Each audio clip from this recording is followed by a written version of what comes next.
bone to pick with you before we start, because I'm still so mad about this wager I made on your Houston Astros in early early in the month. I really thought I was getting the best of it, getting just under even money. I looked ahead at the schedule, Nick. I thought I was such a wise guy. I looked ahead at the schedule and I said, 6 games against teams that are going to lose 100. There's no way they're not winning this division. Tell you what, they did everything else they had to do, except I think they lost about 5 of those 6 games to the 100 lost teams. And now I'm on the outside looking in. What happened here? Well, even worse than that is they had 9 against those teams, right? They had 6 against Kansas City and 3 against Oakland, where they went a whopping 2-7. Oh, I mean, they were looking like a 95 loss team there for a while. It was not. Oh, and 6 of those 9 at home. We'll 6 add of those 9 were at home. Exactly. Yeah. I mean, maybe the bone to pick is with you, and it was because of your wager that happened. But yeah, no joy in Mudville of late for the Houston Astros, but they could still kind of. I'll tell you. I mean, and I know the tangents are usually saved for horse racing, but it's so funny how they might get into the wild card as the 6th seed, and there is an appreciable advantage to being the 6th seed versus being the 5. I mean, it is significantly softer in terms of getting to the ALCS, which would be their 6th straight ALCS. No, 7th straight, actually. So again, it's much easier if you're the 6th. If they're the 6th, they would be looking at Minnesota and Texas. If they're the 5, they'd be looking at Tampa and Baltimore. Right. So yeah, MLB, if you're listening, please start reseeding these playoffs. You got to reseed. And the other thing is the division winner should not be guaranteed home field advantage. They should be guaranteed a ticket to the dance, but not necessarily a home series. We'll get this going later on our baseball pod. Fortunately, as much as I've done my money in baseball, we've had horse racing to make our to make our money, and for me, fixed odds has been a big piece of that.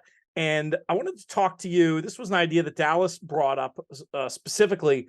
We were talking in the last segment about trying to anticipate track bias where possible when certain weather systems are coming in, etc. And I wanted to ask you, as one of the more respected horse players out there, how much track bias in general factors into your horse playing, your handicapping on the day, and then how much you look at it in evaluating these past races going forward. Yeah, I mean, it's a huge factor, no doubt about it. When the biases come up, especially when they come up out of nowhere, they're really frustrating.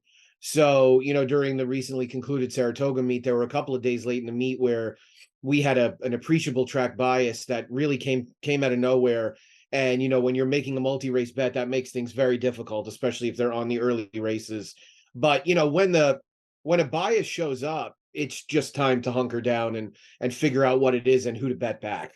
It's basically just as simple as that. So, I noticed a couple of things bias wise at that meet, but I think the danger is in anticipating it. If you're expecting that something's going to happen, maybe because of weather. I know the old adage, and I sat there. I remember being a 8-year-old kid sitting at Trinity Meadows and watching an old-fashioned North Texas thunderstorm just come cascading down, and looking out at the track and thinking to myself, it's got to be really hard to get mud thrown in your face the whole time and keep on running. And so, I thought to myself, well, you're supposed to bet speed on sloppy tracks. But I do think that in general, not necessarily track specific, it is better to be forwardly placed on a sloppy track. I mean, of the circuits that I follow closely, most of those are pretty fair wet tracks. So I think what you want to do is, I'd probably summarize it by saying, number one, you want to be as objective as possible. You cannot be subjective about any of it. You can't say, oh, my horse ran bad, so there's got to be a track bias, or this horse underperformed, so there's got to be a track bias. What you're looking for in assessing a bias and using some of the data moving forward are horses that overperformed or underperformed relative to where they were and their odds. Yeah. So, if you're noticing that 6 horses in a row went wire to wire and none of them paid more than $7, that might not be a bias. That's just a chalky card, right? But if one of them in the 8th race won at 30-1, and he was on the rail or she was on the rail the whole way and wired the field, you're probably starting to look at a bias, right? Because the public, even with the track looking like it was tilted in one direction, didn't have any regard for that horse. So I think it's maintaining that objectivity. And then as far as it goes moving forward, I don't think you can automatically bet all of those horses back, because you have to look at the scenarios they're getting themselves into. If they're horses that are going to make deep, wide closing moves, and they come back because they ran against the grain of the track, and they end up in a race with no pace, well, I mean, you want to bet them back because they were against the grain of the track, but now the race flows against them. So now pack your patience even more and get them the next time. And I think there's so many keys to it. Is that I've come, obviously my expertise is on grass tracks, because that's all we have in Australia, essentially, you know, a couple of synthetic tracks, you know, but it's essentially grass racing. Grass racing tracks have lanes in them. When the rail moves, there are different sections of the track which are generally faster than the other. Now, track bias in Australia, I think you in the US have embraced it a lot more. You mentioned track bias in Australia, and a lot of officials will sort of almost warn you off the track because you're saying something against it, which it happened. We worked it out at Randwick. There was a bloke called Hugh Bowman who worked out at Randwick. The lanes 8 to 10 off the true rail are pretty much the best rail lanes to be in, and probably the most successful rider at Randwick of all time, funnily enough. But those lanes don't exist, remember. But I think there's tracks that will have, as I said, lanes in them, especially on a grass track, that is. But also too, it's how you read it, and like the amount of times that you've got an absolute leader bias track, and then something will come from behind in the last, and all the people who say bias doesn't exist, I'll say, "Oh, see, you were wrong. You were wrong." Nothing is an absolute in racing.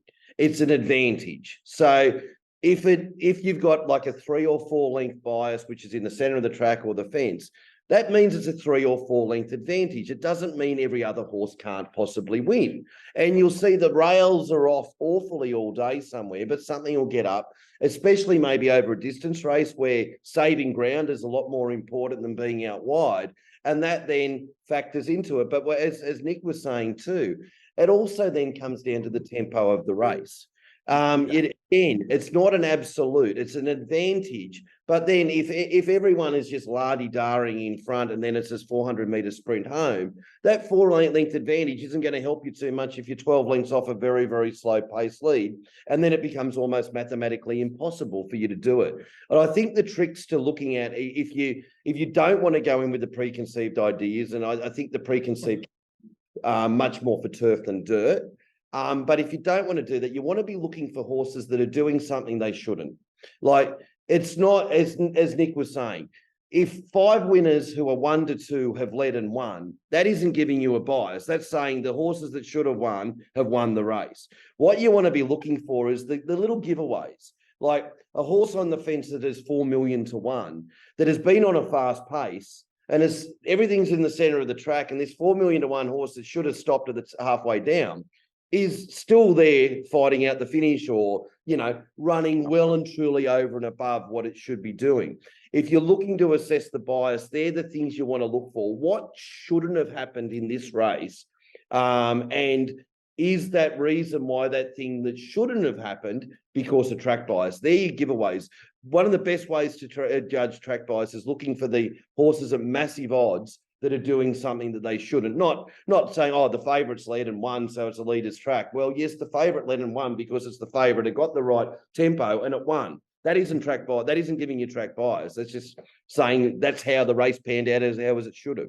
You know, and easy to get fooled. Yeah, it's easy to get fooled by randomness with this stuff. I think you make a lot of great points about looking at the prices of the horses. I think that's a fantastic shortcut. Of course, and the best thing you can do is just if you have a card properly handicapped, then you can even sharpen up what those odds are by knowing what you as a horse player thought should have happened. Lots to unpack there. I love what you said about the, I think pace sectionals will often trump bias in those extreme instances. That's a great point. And when you were talking about the lanes and the lane biases, Nick, that made me think back to Saratoga on some of those days. It was obviously a weird turf course in Saratoga this year. And some of those days where, the rail came down and you had to be, it seemed like you had to be inside. Is that part of the Saratoga bias you noticed? And is that something you see in these USA turf courses where that fresh ground will often be a place that you want to be as opposed to what's been run on over the past several days? Yeah, I think so. I think it does play out that way. I mean, I actually noticed, and I kind of felt like it during the last week and a half or so of the meet. And then I consulted with a friend that does a lot of trip and and path bias work. And I said, I don't think the rail on the melon turf was actually very good the last week and a half or so of the meet. And there were just a lot of horses that that underperformed. And, that could have easily had a lot to do with the fact that they took a copious amount of rain throughout the meet, and that has to drain somewhere. And most turf courses drain towards the inside. So, I mean, it's very clear that that grass likely got heavier. And there were a lot of horses, I think, who really spun their wheels coming back. I've seen a couple of them run back well. So I feel like it is a bias that is worth following a little bit more. But again, I mean, you have to maintain your objectivity, like we've kind of been saying. The other thing that I would mention as far as this conversation goes with regards to American racing is that one of the things that we grew accustomed to seeing in this country for a long time, because the majority of our racing is on dirt. I mean, still the majority is, it's not by nearly as much anymore, but a lot of the safety measures that track superintendents put in place ended up deadening a lot of rails. And you're going to notice that on a regular basis, more modern jockeys are consistently 2+ paths off the rail. And if you're handicapping on a regular basis with any level of seriousness, you have to be watching some head-ons just to get a sense of what's going on. As you watch head-ons on dirt, you're going to see horses staying way off the inside, especially relative to where they were, 15, 20, 30 years ago. And that makes an enormous difference. So that also adds in a layer of nuance as well, because did they stay off the rail because that's just their preference, or did they stay off the rail because the rail's bad? And, was it cozier and quicker to be in the 2 paths? So you want to look at it with I would say as clear a set of eyes as possible, and, be open to every idea. The worst thing you can do is get yourself married to something early on, because then all you're pretty much going to do is lose money. Yeah, and also, you made a really good point there, Nick, that whoever created the universe, some people have different opinions on that. But from pretty much the moment this planet was created, water goes from a high point to a low point. Right. A higher point dries quicker than a lower point. Now, most tracks are cambered. So, like you're saying, that when there is rain or wetness around, and also especially with turf tracks, more so when there's artificial watering as well too, because that doesn't fall as consistently. Obviously, rain, everything's down, sprinklers, whatever. But yeah, high point, low point, dries quicker, water runs down that way. It's been doing it for quite a while. I'll tell you, the mad genius himself, Michael Dickinson, was onto something walking on turf courses in stilettos to try and figure out where the best paths were. Just ask the Haas. Great stuff.